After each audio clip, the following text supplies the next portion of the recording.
Everyone, today we are going to discuss the virus which is named as a Nipah virus.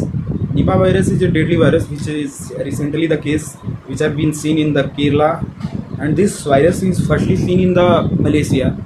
Malaysia में पहली Barr virus देखा गया था 1999 में। तो 1999 में पिग फार्म में वहाँ पे देखा गया था। तो उसमें देखा गया था कि पिग से और वो मतलब ह्यूमन में ट्रांसफ़र हो रहा है वायरस हो रहा है ट्रांसफ़र बाय द ब्लड और बाय द सलाइवा और ब्लड से ये वायरस देखने के लिए मिल रहा था, उसमें ट्रांसफ़र हो रहा था। इसके बाद ये पहली बार केरल में केसेस देखने के लिए मिला, और ये जो मेनली जो वायरस है वो इसका जो फैमिली है वो पॉलीमिक्सो वायरस फैमिली से बिलोंग करता है। और ये वायरस जो है वो मेनली ये बैट्स हो गया, मेनली बैट्स में ज़्यादातर इंडिया में बैट्स में ज़्यादा देखा गया है। बैट्स, हॉर्स, पिग, डॉग वगैरह में ये चीज़ देखने के लिए मिला गया है कि ये केसेस जनरली इनसे ट्रांसमिशन हो रहा है। मेनली इंडिया में वो बैट से देखा गया है जिसका नाम है टेरोपस जो बैट्स है उसमें क्या हो रहा था कि ये इन्फेक्शन जो था वो फैला था क्या कि जो डेट पैम जो होते हैं, जो खजूर होते हैं, उसका जो सैप होता है वो सैप को चूस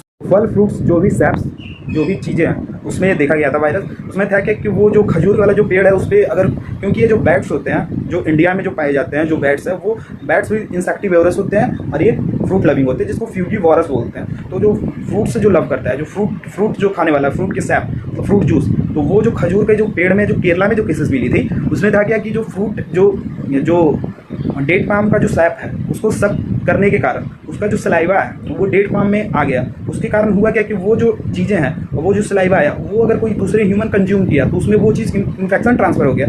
यहाँ जो केसेस थे ये इस तरह से मिली थी। और ह्यूमन ये जो पिग है, पिग भी है मतलब ट्रांसमिशन, बता रहे हैं ट्रांसमिशन किस तरह से होते हैं। एक तो ट्रांसमिशन ह्यूमन टू पिग हो सकता है, मतलब कि अगर कोई आदमी बंदा काम कर रहा है पिग फार्म में या कहीं से भी तो उसके सलाइवा के थ्रू या सीरम ब्लड के थ्रू आ जा रहा है उसके बॉडी में। दूसरा चीज़ है कि ह्यूमन टू ह्यूमन ट्रांसफर, मतलब ह्यूमन से ह्यूमन में वायरस भी ट्रांसफर होता है। In cases generally we have seen in the nurses who have been working in the hospital, जो हॉस्पिटल में वर्क कर रहे हैं नर्सेस वो कंटिन्यूसली वो पेशेंट से एक्सपोज हो रहे हैं। एक्सपोज होने के कारण होता है क्या कि वो जो चीज़ें हैं उनमें इन्फेक्शन का ज़्यादा चांस है। अब दूसरी चीज़ बताते चले, इस वायरस का ये है क्या कि इस वायरस में 40 to 70% फर्टिलिटी रेट, मतलब एक बार अगर आपको इन्फेक्शन आ गया है बॉडी में तो इसमें जो बचने का चांस है 40 से 70% है। मतलब कोरोना से भी ज़्यादा ये डेडली वायरस, हमें लगता है कि डेडली वायरस में ये अभी जो अगर पेंडेमिक अगर करता है इसके कारण बहुत ज़्यादा मॉर्टिलिटी रेट हो सकता है। इसी कारण अगर कोई भी आप घर से बाहर जाएँ तो फ्रूट्स जो भी आप कैरी करें उसको प्रॉपर वॉश करें।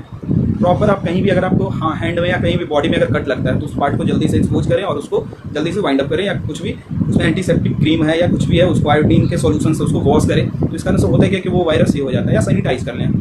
तो इस चीज़ को ये है। अब देखते हैं कि अगर किसी को अगर ये चीज़ हो गया तो उसमें सिम्टम क्या क्या, लक्षण क्या क्या दिखती है। तो लक्षण है जो कि पहला तो लक्षण इसमें दिखती है अगर कोई भी आदमी है नॉर्मल अगर ह्यूमन है, अगर उसको अभी मान के चलिए अभी उसको ये चीज़ हुआ तो उनको शुरू में जो वायरस का जो नेचर है तो वायरस को अगर बॉडी में रिप्लिकेट पहला करेगा तो पहले तो वो फीवर तो आएगा ही, फीवर है, फिर बॉडी पेन है, साथ साथ डिजीनेस मतलब कि होता है चक्कर आना। सब ऐसे चक्कर आया तो ऐसे लोग सोचते हैं कि ये अभी फ्लू है, कॉमन फ्लू है, सीजनल चेंज के कारण ऐसा चीज़ देखने के लिए मिलता है। बट आफ्टर इन मॉर्निंग, अगर आप मॉर्निंग में जब उठते हो उसमें चीज़ें क्या होती है कि वो अपने पेरेंट्स जो भी उसके गार्जियन है या कोई भी जो फैमिली मेम्बर्स है वो उनका नाम भूल जाता है कि उसको अगर ये वायरस ये सिम्टम आ गया है तो उसमें होता है क्या कि वो मॉर्निंग में ऐसे वो अपने फैमिली मेम्बर को जान नहीं पाएगा, पहचान नहीं पाएगा। इस केसेस में क्या कि आप जितना जल्दी हो सके एज ए मेडिकल ट्रीटमेंट के लिए हॉस्पिटल या कहीं भी क्लिनिक पे आप जाके ट्रीटमेंट लें। उसमें होता है क्या कि पहले अगर इसमें अगर काम करना है तो क्या होता है ब्लड चेक करते हैं, सीरम में IgM एंटीबॉडीज़ देखते हैं। अगर कोई रिसेंट इन्फेक्शन है तो उसमें IgM बॉडी में IgM चेक करते हैं। IgM में अगर वो IgM उसका पॉजिटिव आ रहा है फॉर निपा वायरस का IgM चेक करते हैं, उसमें एंटीबॉडी देखते हैं निपा वायरस के लिए।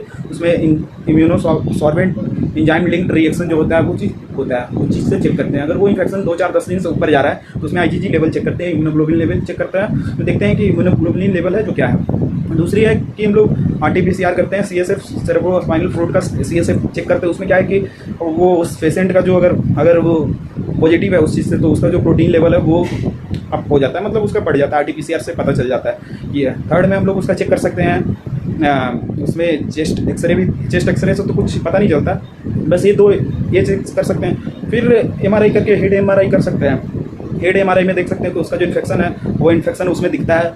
इतना चेक करने के बाद जो भी रिजल्ट आता है उसके बेसिस पे हम लोग काम करते हैं। अब उसके रिजल्ट आ गया तो उसका ट्रीटमेंट प्लान है, उसका कोई ट्रीटमेंट नहीं है।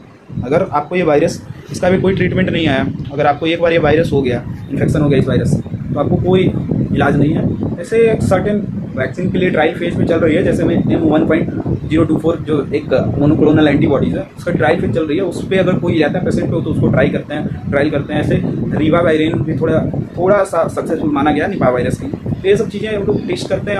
अगर कोई पेशेंट रिकवर्ड भी कर गया तो उसमें होता है क्या कि वो अगर जो चीज़ भूल गया तो उसमें होता है क्या कि वो तो याद तो उसका आएगा नहीं, दूसरा चीज़ अब उसको न्यू फिर से ये करना पड़ेगा। बाद में बहुत चीज़ें देखने के लिए मिलती है, जैसे एपिलेप्सी है, बाद में मिर्गी आता है, वो पेशेंट में फर्टिलिटी रेट मोर्टिलिटी रेट बहुत ज़्यादा रहता है, वो आगे चल के पेशेंट काम मतलब ये नहीं रह पाता है सही से। तो यही है निपा वायरस। आप कोई भी ये चीज़ करें, फ्रूट्स लें या कहीं भी कोई चीज़ ये करें तो उसको प्रॉपर वॉश करें। अगर आपके एरिया में बैट्स पिग्स हैं उससे दूरी बना कर रखें, प्रॉपर सैनिटाइजेशन करें हैंड्स को। अगर कहीं बॉडी पार्ट्स अगर कट कर हो रहा है तो उसको प्रॉपर बाइंड अप करें ताकि इन्फेक्शन आप में फैले ना, आपके थ्रू आप ह्यूमन टू ह्यूमन चेन ना पकड़ लो। इसी के साथ ये